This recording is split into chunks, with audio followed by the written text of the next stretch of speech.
बिस्मिल्लाहि वल्हम्दुलिल्लाहि वस्सलातु वस्सलामु अला नबिय्यिना मुहम्मद। अस्सलामु अलैकुम। क्या हाल है आप सबका और दूसरा अशरा कैसा जा रहा है? उम्मीद है कि बहुत अच्छा जा रहा होगा। अल्लाह ताला आपकी हमारी सब की दुआएं, इबादतें और कुर्बानियाँ कबूल फरमाएँ, आमीन। तो हम लोग कहीं बाहर खाने कुछ गए ही नहीं थे, तो मैंने सोचा कि हम लोग कहीं बाहर निकलते हैं। शहजाद से कहा तो कहते हैं यहाँ पे अलबेक है, तो चलो वहाँ पे खाते हैं जाके ना। तो वो रूफ़ टॉप पे था और यहीं हमने रोज़ा खोला और खजूरें वगैरह भी साथ मिल जाती हैं, हम पर अपनी भी लेके आए हुए थे।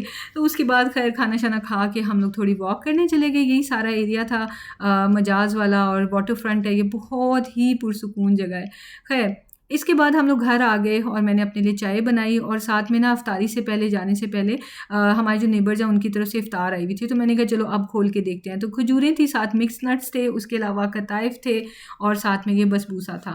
और कताइफ I'm definitely taking these pancakes. मेरा बड़ा दिल करता है मैं इनको कभी मैं भी बनाऊँ। मैं इनसे रेसिपी पूछूंगी। ये देखें, ये बसबूसा के साथ हाँ, इसके अंदर फिलिंग करके ना इसको ऐसे जोड़ें तो ये जुड़ भी जाते हैं ये। नीचे से भी मिलते हैं आजकल, हाँ। रखे हुए उन्होंने रमजान में। और अगले दिन वही खूबसूरत सी पीसफुल सी सहरी का टाइम स्टार्ट हुआ, तो मैं बना रही थी पराठे और साथ में फ्राइड एग्स।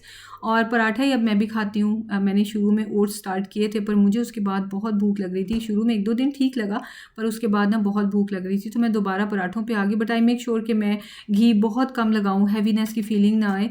और पराठा छोटा सा बनाती हूँ, साथ में 1 अंडा बनाती हूँ, तो मेरे लिए वो इनफ होता है।